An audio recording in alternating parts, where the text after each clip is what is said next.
President Trump smartly asked for $25 billion to build the border wall, but Congress gave him $1.6 billion, and some of it for fencing.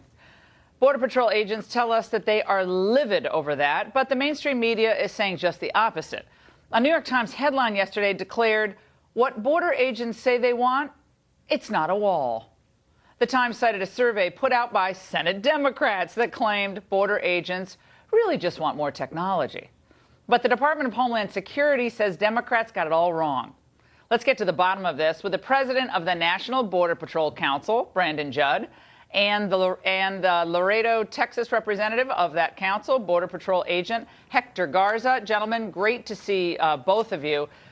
Brandon, let's start with you on this. I saw this, and I've known you guys for so long, and I've been friends with so many in the Border Patrol since 1996 when I first started in the media. When I saw this, I thought, this doesn't even pass, the straight face test in any way, shape, or form. Your reaction? That Democratic staff report is nothing more than garbage. It makes me sick knowing that the taxpayers funded a report that is nothing more than a partisan hit piece on a president whom they hate and want to see fail. We can't allow the Democrats to lie to the American public. Senator Johnson needs to call for a hearing on this issue. It needs to go before the Senate Ethics Committee. And we've got to investigate this and get to the bottom, because I can tell you, I just finished my shift a couple hours ago of patrolling the border. I speak with hundreds of agents on a daily basis, and all of those agents are telling me we need walls in strategic locations, and we're going to prove that we need those walls. Hector, here's what the Democratic study says. Okay, we have a full screen we'll put up. Border agents and sector chiefs rarely requested a wall. Only one urgent and compelling request mentioned either a wall or fencing. Most commonly identified vulnerabilities called for tech personnel. In your experience, Hector, with everything you guys are up against, does that ring true?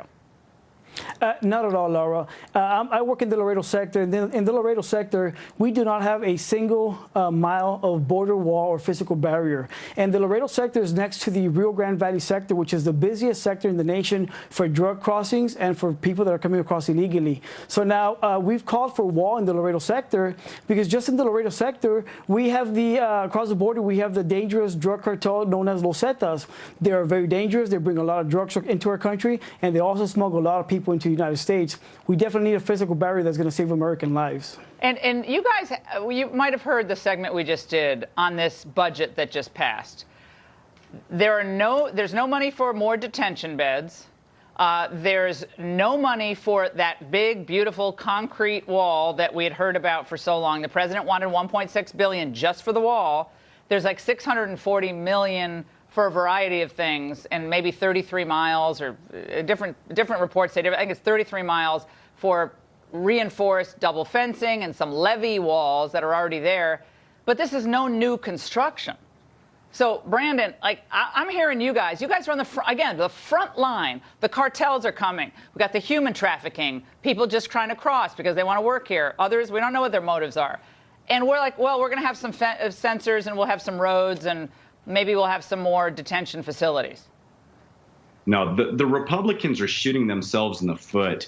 The president ran on a campaign of domestic policies that were going to secure the American interest, and one of those was the border. The Republicans aren't doing what the constituency wants them to do. And if they don't jump on board, and if they don't get behind this president, if they don't secure the border, they stand to lose huge in the midterms. We've got to have the Republicans get behind this president. We've got to get rid of the swamp, and that includes the swamp within our own agency, if we're going to expect to hold the House and the Senate in 2018. Hector, this is what the president said today. Again, he didn't like the fact that he had to sign this, but he did go ahead and sign it. Let's listen.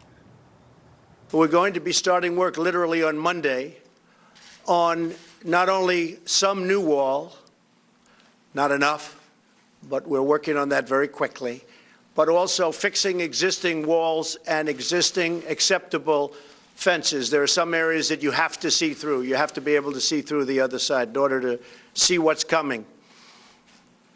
And in many cases, it's not a pretty picture. Oh, my God. Okay, number one, Hector, just explain the part that we need to have see-through wall. I mean, I understand you do need to see kind of what's happening on the other side, but I don't think there is going to be any physical wall being built because there's no money for the wall. It's all repairing the fencing that exists and the levee walls that are already there and some of them crumbling. But can you shed any light on that for me? Because I've got to frankly buy a vowel. I don't really understand it. Well, it's just very unfortunate that we can't get a border wall, a much-needed wall that we need so that we can do our job, and that wall is going to save American lives. And it's just very unfortunate that some of these representatives are actually playing games with our jobs and with our security. We need to stop playing politics, and we need this wall. It's no secret. Our Border Patrol agents have actually reached out to President Trump through the National Border Patrol Council, and they've told him that we want a wall. President Trump has done the same thing. He's spoken to our agents directly, and the agents have told him, President Trump, we need a wall to secure the border. And that's what we need so that we can do our job and so that we can save those American lives and stop those drugs from coming across. Brandon, I have to read for you, and you're going to love this. This is Senator Claire McCaskill. I know you guys are texting buddies. She said this, okay? She's on the Homeland Security Committee. This report reinforces what I've heard from frontline border agents and CPB leaders alike, that the top priorities for addressing vulnerabilities along our border are additional personnel and better technology. We can't let politics get in the way of our efforts to strengthen border security and protect our country. She said that also Paul Ryan has been very chipper about the idea of all these sensors and the drones and the other accoutrements that are necessary, I guess, to enforce the border. But what I understand from Israel and what I understand from you and all the years I've known you, without that barrier, it makes your life more difficult at every turn. And Hector, I assume you would agree. But Brandon, you first. Laura, we've played that game. We've thrown all kinds of technology at drones, at sensors. It's interesting that the Democratic report quotes former Deputy Commissioner David Aguilar.